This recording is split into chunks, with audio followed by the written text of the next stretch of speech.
Salut tout le monde, j'espère que vous allez bien. Aujourd'hui, je suis trop content de vous retrouver pour parler de deux belles bêtes. Allez, c'est parti.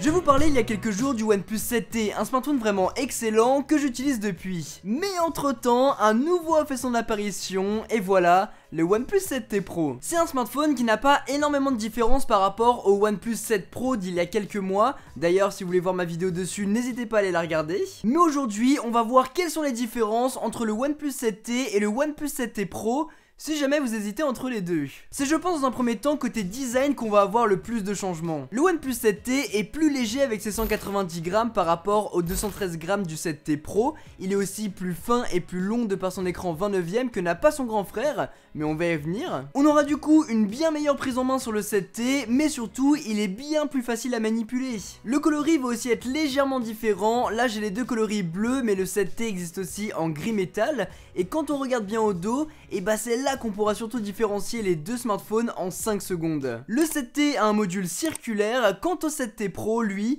a un module plus classique allongé. C'est un peu les goûts et les couleurs, mais c'est vrai que c'est plus clean quand tous les modules sont alignés comme ceci je trouve, alors que là ça sera un petit peu plus original. Mais surtout, il y a un smartphone qui a un écran tout plat avec une encoche en goutte d'eau, et l'autre qui a un écran sans bordure avec les bords incurvés sur les côtés pour une immersion totale. Les deux écrans sont vraiment incroyables. On retrouve un écran de 6,55 pouces Full HD+, avec un ratio de 29ème sur le OnePlus 7T et un écran de 6,67 pouces Fluid AMOLED Quad HD+, sur le OnePlus 7T Pro. Un écran légèrement plus grand sur la version Pro, mais plus allongé sur le 7T. Avec encoche, sans encoche, avec bordure, sans bordure, là aussi c'est une question de goût qui déterminera votre choix final. Les couleurs de l'écran sont tout de même plus fidèles sur la version Pro avec les mêmes réglages, mais il faut avoir vraiment les deux appareils l'un à côté de l'autre pour vraiment s'en rendre compte.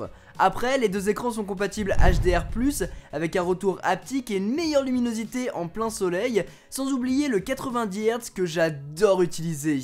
Mais vous le savez maintenant, ça apporte une fluidité inégalée qu'on aimerait vraiment retrouver sur tous les smartphones aujourd'hui. De part et d'autre des smartphones, on aura des haut-parleurs stéréo accompagnés de la technologie Dolby Atmos qui est tout juste excellente, sans parler du capteur d'empreinte digitale lui aussi présent sur les deux modèles et qui fonctionne bien sans être extraordinaire je trouve. On a en fait parfois du mal à déverrouiller du premier coup. On parlait un peu plus tôt de l'encoche du OnePlus 7T, et bien elle est déjà bien plus fine que sur le OnePlus 7 d'il y a quelques mois, mais il y en a toujours une. Alors que sur le OnePlus 7 Pro, c'est finito, on passe sur un écran beaucoup plus fin, sans bordure, c'est beaucoup plus clean. Et le rendu en main est juste incroyable. Après, on a un petit peu les doigts sur l'écran, donc il faut faire attention, c'est une habitude à prendre pour pas déclencher des actions comme je viens de le faire. En plus de l'effet waouh qui fait toujours plaisir, et même en 2019, à savoir la caméra pop-up. Ce petit truc là. Ça fait du coup quelques mois que le OnePlus 7 Pro est sorti avec cette technologie là, quelques mois du coup que j'ai pu l'utiliser et que mon père maintenant l'a repris pour l'utiliser à son tour. Eh bien il n'y a eu aucun souci, que ce soit avec l'eau, avec la poussière, le mécanisme est impeccable. Et en plus de ça, on garde la technologie qui fait que l'appareil se replie à partir du moment où on lâche le téléphone comme ça. Donc c'est vraiment nickel. À voir du coup dans 1 an, 2 ans comment ça va évoluer. Côté performance, on a deux clones, à quelques exceptions près. Les deux seront équipés d'un Snapdragon 855 Plus avec OxygenOS dessus. Par contre, on aura 8Go de RAM pour 128Go de stockage sur le 7T et 8Go de RAM pour 256Go de stockage sur le 7T Pro. 3800 mAh versus 4085 mAh, un port de carte SIM versus un double port de carte SIM, sans parler du prix qui diffère. On est environ à 150 $ d'écart. On aura donc très peu de différence à l'utilisation. La version Pro sera peut-être moins chaude quand on le pousse dans ses retranchements grâce à son système de refroidissement liquide, mais sinon c'est parfait, ça permet de tout faire tourner comme une horloge, et même les gestes de navigation et la navigation en elle-même via le système d'exploitation, c'est juste parfait, c'est fluide, ça fonctionne bien. Franchement, c'est juste un pur plaisir. Et puis, on aura aussi une légère différence en termes de batterie, en tout cas au niveau des chiffres, parce que dans la vie de tous les jours, le 7T Pro étant plus énergivore, il ne tiendra pas beaucoup plus longtemps que le 7T. Mais ce qui est vraiment top, c'est que les deux possèdent la Warp Charge 30T, permettant de les recharger de 1 à 70% en une demi-heure, et de 1 à 100% en 1 heure seulement. cette technologie est incroyable. Finalement, parlons de la photo. On a vu les différences côté design qu'il y a entre ces deux modules photo, par contre pour ce qu'il y a à l'intérieur, c'est globalement la même chose. On retrouve 3 objectifs photo avec un premier grand angle de 48 mégapixels, un ultra grand angle de 16 mégapixels, et sur le 7T on aura un zoom x2 de 12 mégapixels, là où le 7T Pro aura un zoom x3 de 12 mégapixels. Une légère différence qui n'apporte pas grand chose finalement, et même moi aujourd'hui je ne saurais pas décider lequel choisir entre le zoom x3 et le zoom x2, tellement le téléphoto je l'utilise pas tant que ça, si ce n'est pour faire des portraits, mais sinon à part ça, je zoome pas tellement en photo. La qualité n'en est pas moins excellente, que ce soit dans le contraste des photos, la luminosité, les détails, les contours mieux dessinés en contre-jour et j'en passe. L'ultra grand angle lui ne déforme pas tellement, et pour des photos de nature et d'autres architecturales par exemple, c'est top.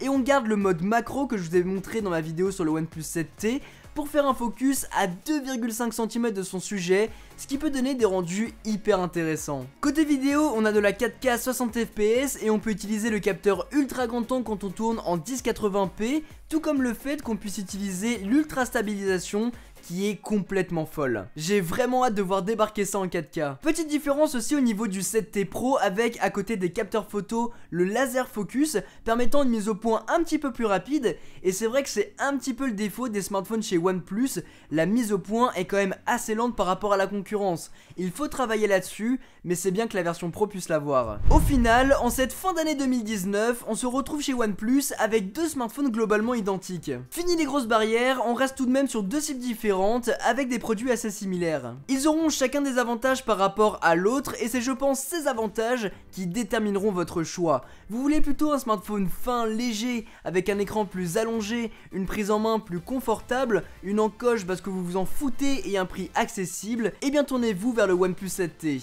Ou bien vous voulez un smartphone avec un écran Quad HD+, sans bordure, amenant une caméra pop-up rétractable, avec des extrémités incurvées, plus de stockage, une carte SIM supplémentaire, un design mieux fini et vous pouvez mettre un peu plus d'argent dedans, et bien dans ce cas là, foncez sur le OnePlus 7T Pro. Et même au niveau de la photo, on retrouve la même chose à quelques exceptions près. Au niveau de l'utilisation, de l'expérience, c'est la même chose. Du coup votre choix se fera vraiment sur les quelques points que je vous ai cités juste avant. Voilà en tout cas les amis pour cette vidéo, j'espère vraiment qu'elle vous a plu. Si c'est le cas, n'oubliez pas de mettre un gros pouce bleu, de vous abonner et d'activer la cloche, c'est hyper important pour ne pas manquer toutes mes prochaines vidéos, et la suite sera très cool. Si vous voulez bien évidemment vous procurer les OnePlus 7T et 7T Pro, je vous mettrai tous les liens dont vous aurez besoin dans la description, ainsi que les prix et les dates de disponibilité dès que je les aurai. Sur ce, vous connaissez la chanson, c'était Quentin, passez tous une très bonne journée. Tchou!